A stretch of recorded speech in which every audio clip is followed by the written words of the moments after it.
जय भीम। साथियों, देश में यूजीसी 2026 के नए नियम आए। पूरे देश के अंदर बड़ा भारी घमासान मचाया गया। उन नियमों को किसी एक समाज, किसी एक जाति के हित से जोड़ दिया गया।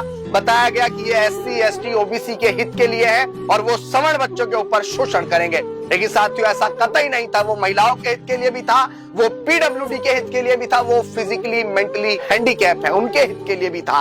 और महिलाएं फिजिकली मेंटली हैंडीकैप, पीडब्ल्यूडी सिर्फ किसी एक जाति, किसी एक धर्म में नहीं होते हैं, वो सभी के अंदर होते हैं। और शैक्षणिक संस्थानों में उनके साथ किस तरह का हास्यास्पद मजाक उड़ाया जाता है, जिसकी वजह से ये गाइडलाइंस आई थी। लेकिन साथियों, आज सुप्रीम कोर्ट ने 2 जजों की बेंच ने इस पर रोक लगा दी है और मामला 19 मार्च तक टाल दिया गया है।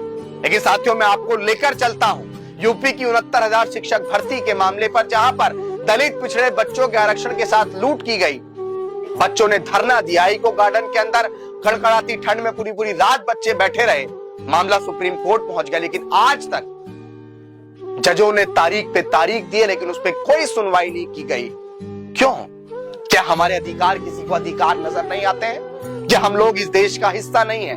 जब हमारे हितों की बात होती है, हमारे अधिकारों की बात होती है, तो क्यों तुरंत सुप्रीम कोर्ट और तमाम लोग हाई अलर्ट मोड पे आ जाते हैं? अगर किसी ने सवाल पूछ लिया कि जिन 2 जजों की बेंच ने ये सुनवाई की है, यूजीसी गाइडलाइंस के नियमों पर सुनवाई की, उनकी जाति क्या है, तो शायद कंटेम्प्ट ऑफ कोर्ट लग जाएगा। क्या ये सरकारों के द्वारा की गई एक साजिश थी कि पहले इस देश के अंदर ऐसा नियम लाया जाए, फिर सुप्रीम कोर्ट के जरिए से उस पर रोक लगा दी जाए? लेकिन आज मैं देश के तमाम लोगों से कहना चाहता हूं कि सरकार को अधिकार है, वो संवैधानिक आरक्षण लेकर आती है, यूजीसी जैसे गाइडलाइंस लेकर आती है, लेकिन सुप्रीम कोर्ट और हाई कोर्ट उन पर रोक लगा देती है, क्योंकि मीडिया उनका है। अगर आपके पास आज कोई हथियार बचा है तो वो हथियार सिर्फ वोट का अधिकार है। उसका सही तरीके से अगर आपने इस्तेमाल कर लिया, देश में सारी सुनवाई आपके पक्ष में होगी।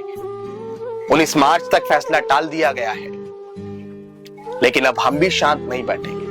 उन्होंने सड़कों का खेल दिखाया, अब सड़कों पर विरोध कैसे किया जाता है वो खेल हम दिखाएंगे।